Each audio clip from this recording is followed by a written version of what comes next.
That's a really good question. A really good question. One that's being talked about in the DFW after another debacle for Dallas yesterday, losing to a Washington team that had maybe one of the worst offenses in all of the NFL that just ran up and down the field on America's team. Keyshawn, J. Will, and Zubin.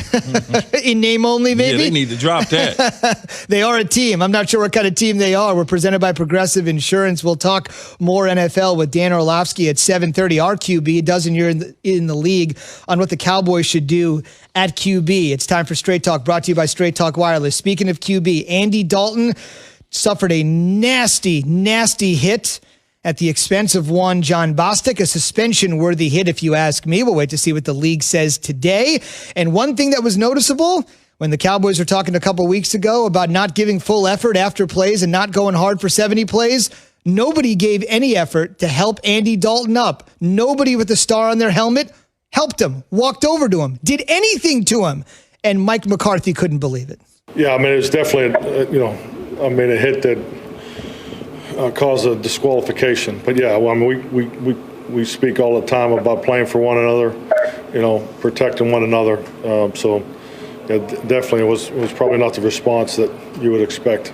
Straight Talk Wireless, no contract, no compromise. The Cowboys will now have to go with Ben DiNucci, rookie 7th-round pick out of James Madison. So from the CAA, from the Colonial Athletic Association, to the NFL, Garrett Gilbert's on the practice squad. Key, it sounds like you're done with Mike McCarthy, and it looks like it could be done for Andy Dalton for a while. Well, you know what?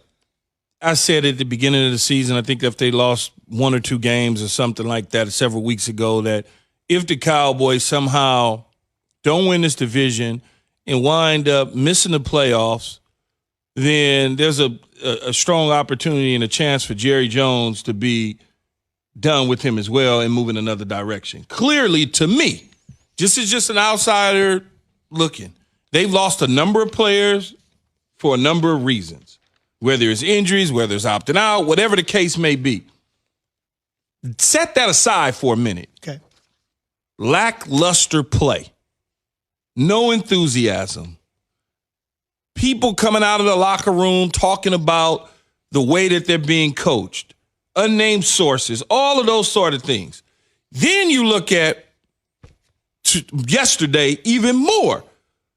They don't come to the aid in the defense of their quarterback. Nobody. They just stand around and be like, oh, dude got hit. Oh, cool. He'll be all right. Like, they should have found the linebacker and went at him. I don't care if you are a defensive player. I don't care if you're an offensive lineman. I put it on them to find that dude, man. Find that dude wherever he's at. It's worth it. It's worth it. It's worth it to get kicked out, and it's worth it to be suspended when that sort of thing happens to your quarterback. Period. I've never been on a team where something like that has taken place and there wasn't some sort of retaliation by a member of our team to that individual. I've been in it myself. I watched the late Terry Glenn, who played with me in Dallas. We're playing against the Cleveland Browns. He's on the ground. Earl Little comes and dives on him, spears him. I'm coming from a distance. I see it. I run over there and slightly move Earl Little along with my leg. Little contact with my leg. I took some points off the board, but to me, it was worth it because I'm not going to sit there and look at my teammate on the ground while somebody spear him. I'm not going to do that. This dude, they could have done anything to Andy Dalton. Well, Key, that's the point. Ain't nobody on that team built like you. Yeah, I'm not. This is a leaderless, rudderless team. And what a toxic work environment. Like, what a dysfunctional family. When you talk about team, you hear a lot of coaches use those analogies.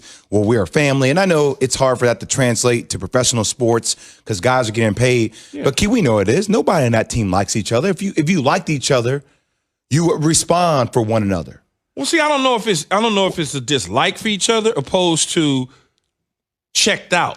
Like, they could already be checked out mentally. So no matter what the situation is, they don't really care. But see, I could be checked out of my work environment, but if I rock with you as my boy, if I see that happen to you, I'm going to respond. Even if I'm checked out, I might respond even crazier. It feels like I don't know. It's the second QB I've watched being helped off the field for a team that you would think that would make them come closer together, but it seemed like it's piercing them further and further apart. I actually thought they were going to play better with Andy Dalton than they played since Andy Dalton has taken over. But the fact of the matter is, you allow somebody to just basically knock your quarterback out the game with a dirty, illegal hit, and you all stood around and did nothing about. Like, that doesn't happen, man. Like, no. I've never been on the team. I've never experienced and been on the team, whether it was me or anybody else, that would stand for that. Like, nobody.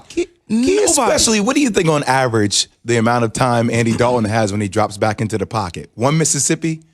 I mean, so think about it. If your O-line is already decimated, it doesn't. I'm just saying, your QB is already getting his head knocked off, and then that happens. Like, somebody should feel some type of responsibility for that happening. It was a dirty hit. The offensive linemen tend to go after dudes that hit their quarterbacks late, and they tend to do it. That's why I was like, I don't know what the makeup of that offensive line heartbeat is, but that, to me, that's unacceptable. It really is. I just don't get it. Key, we have to play the sound of Ezekiel Elliott, because the first time, and I know you did an interview with him, but even if you're the leader of the team, the first time you get asked this question, his response was very politically correct. He was not answering the question, but he was answering the question the way all of us athletes are taught to really dance out of questions. We want to dance out of it. Then the second time he got asked the question, he pretty much said, yeah, I guess you're right. We didn't really protect our guy. You want to hear it? He talked to himself. You want to hear it? Yeah. Let's hear it. We got to stick together. During these times, we got to stick together. We got to have each other's back.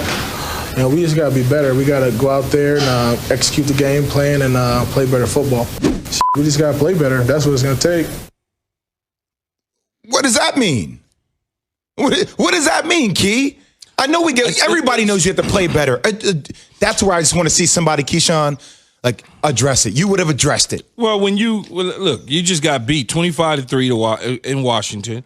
You probably just in a fog, and you are sitting there and you don't really have any words. You like I said, they probably have checked out, be honest with you. They probably have. It's just like, we can't win, our quarterbacks are getting hurt, our coaching staff is bad, and it's just one of those deals where you just like, whatever. At that point, that's still no excuse.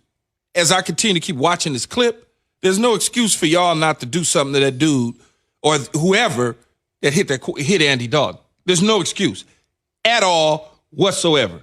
If that is to happen to your teammate, you need to do something about that. You could be as checked out as you want. You're 2-5, and you still have a chance to win the division. Like that, if we're as bad as that's why I don't understand. If any player, this is how we look at it, right? Well, this is us at our worst, and we can still win the division. Wouldn't you try to corral around that? They probably don't believe they can still win the division, though. Look at the division. They probably don't believe that, though, Jay. That's crazy, though, Key. They can't beat Washington. They can't beat Washington. Think about it. Atlanta gave them a gift. Atlanta gave them a gift. Well, they give a lot of people gifts. If Atlanta didn't give them that gift, that's another L on their record. They're not blind. They see what they have. They know what's out on the field. They're in the building. It's not a very good football team. They're not a good football team whatsoever. They might, if it wasn't for the Jets, they might be the worst team in the league. Yeah. If it wasn't for the Jets, they may be the worst team in the league, wouldn't you say? I would agree. A couple of notes of context for those that didn't watch the game. Maybe you were watching your favorite team. You were out and about doing a bunch of things. When Dalton got hurt, it was 22-3. So anybody that wants to make the excuse that, hey, it was a game, Dalton got knocked out, what are you going to do with the rookie 7th-round pick? It was 22-3 when he got knocked out. Again, right now, the Cowboys quarterback's on their roster at this very second. Ben DiNucci, rookie 7th-round pick, started his career at Pittsburgh, went to James Madison. Garrett Gilbert's on the practice squad. The Cowboys scouts know him well. He played collegiately at Texas and Southern Methodist. They've had their eye on him for a while. But DiNucci's 23. They'll go with them now. If they want to trade to get a quarterback, the NFL's trade deadline, November 3rd. Kaepernick, he might want to play. At 4 p.m. Eastern. That'll never. Never. Yeah. November 3rd at 4 p.m. Eastern if you want Colin Kaepernick or anybody else. Much more Cowboys discussion coming up at the top of the hour. They'd rather go. Never mind. Go ahead. I'm just trying to rescue you. November 3rd, vote. I didn't say that. Much more NFL discussion on what the Cowboys should do with our GM, Mike Tannenbaum, has been in the hot seat. He's coming up at 7 a.m. Eastern. Okay, just a reminder, Keyshawn J. Will Zubin, presented by Progressive Insurance. Progressive celebrating 8 years of donating cars to veterans in need. Learn more at keysatprogress.com. And a Rosarena scores! I have never seen anything like that in my life. Now it's a 3-game series. Our focus has to turn to win tomorrow. Well, this is the mindset that they have to come out with tonight. We got to score as much as possible because it's never over. Yandy Diaz with a triple. Rosarena, that's his 27th hit in the playoffs. Muncy crushes it, and the Dodgers win 4-2 to take a 3-2 lead in the World Series. That's Dan Schulman last night on ESPN Radio. The Dodgers are 1 win away from their first championship thanks to one play that may have turned the tide of the series, not to mention last night's game. And that was the attempted steal of home by Manuel Margot. First attempted straight steal of home in the World Series since 1982. I want to dig into that with Buster Olney, who's brought to you by Skechers.